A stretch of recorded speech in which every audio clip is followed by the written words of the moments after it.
Hello, you're tuned in to the 18 WJTS News, and we're so grateful to have you join us. I'm Joyce Murrell reporting. The Oakland City Police have reported an update to the story we brought you last week on the attempted kidnapping of a 3-year-old Oakland City girl. Gibson County authorities say they received reports of a possible sighting of the suspect's blue Hyundai Elantra in the Fort Branch area on Saturday. Law enforcement patrolled the area. The caller reported seeing the suspect but were unable to locate the vehicle. Police have been searching for the Elantra, reportedly having a donut as its front passenger side tire, since the failed April 3rd abduction.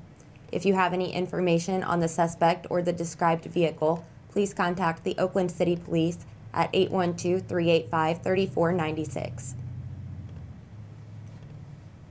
The Jasper Police Department is asking for assistance from the public to identify 2 subjects involved in an incident that occurred at Washalon Laundromat on April 9th. Photos of the male and female pair, along with the white Ford truck they were seen with, are available on our website, WJTS.tv. JPD requests anyone with information about these individuals or that incident contact them at 812-482-2255 or on the anonymous tip line at 812-481-COPS. A boil order is currently in effect for an area of Ferdinand due to a water main break on East 3rd Street.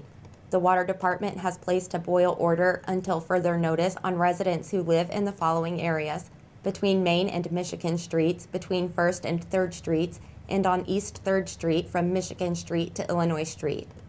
The Water Department advises if you're under the boil order that any water you're going to use for cooking or drinking be boiled for a minimum of 5 minutes before consumption. They also say that residents in the area will be experiencing lower than normal water pressure until they can make repairs. We'll keep you informed with any updates as they're made available. Now that spring has sprung, the city of Huntingburg has offered a few friendly reminders to its residents about property maintenance. They ask citizens to keep in mind the maximum grass height of 9 inches allowed and that grass clippings be blown into the street, inlets, or sidewalks during mowing be cleaned up when you're finished. If your house has a storm inlet on the front curb, an open end of a pipe, or any type of storm feature in the yard, please keep it clear of debris to help prevent flooding. The city also asks that all trees and shrubs be trimmed so as not to obstruct the public from the right-of-way, and that any dead trees be promptly removed from your property. Additionally, any vehicles on your property must have a current license and be operable. Covering parts or inoperable vehicles with a tarp is not allowed, and any loose auto parts must not be visible from the public streets or alleyways. The Limb Yard at 1103 East 1st Street is currently open from 7 a.m. until 7 p.m. every day for yard waste, including limbs, bush trimmings, and grass. Residents can also contact the Huntingburg Street Department at 812-683-4122 to have their address added to the citywide limb pickup list for the 1st and 3rd Monday of every month. More information is available by calling Rachel Steckler, the Director of Community Development, at 812-683-2211 or by email to rsteckler@huntingburg-in.gov. DC Multisport has announced a new event, Parkland 6-Hour Endurance Relay. This team relay will take place along the scenic paved trails of Jasper's newly developed Parklands on May 13th.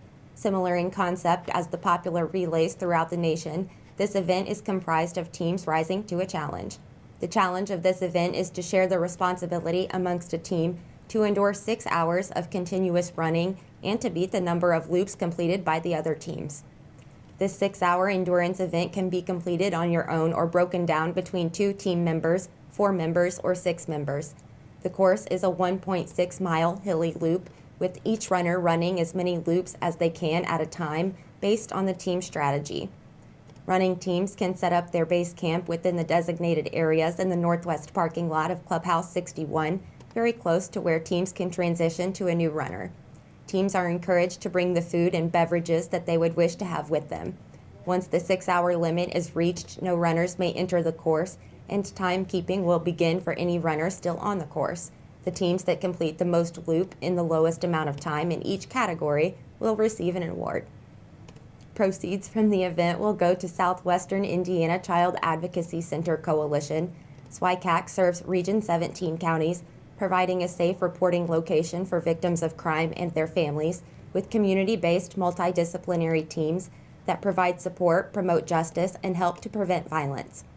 After the 6 hours and once all teams have completed their last loop, the award ceremony will be taking place in the outdoor seating area of Retro Mexican Cuisine. After awards have been given, the teams are encouraged to stick around to enjoy the team camaraderie, beverages, and great food. The Friends of Patoka River Nature Wildlife Reserve will host a birding hike for the budding young birder in your life on Saturday, April 22nd at 8 o'clock Central Time. Youngsters ages 8 through 18 can join the organization for the roughly 2-hour hike beginning at Boyd Station on the refuge for the event. A limited number of binoculars will be available to share, so attendees are encouraged to bring their own if they're able to do so. Parents are welcome to follow along with the hike or explore nearby areas. Insect repellent and sturdy walking shoes are strongly recommended. Experienced watchers and new birders are welcome to take State Road 64 East through Oakland City and follow the Brown Refuge signs to the Snaky Point Marsh. Questions and requests for more information can be directed to Jim Lodato at 812-760-5944. Happy birding. We'll be right back with a check of the weather, followed by Kurt Gutzel with sports.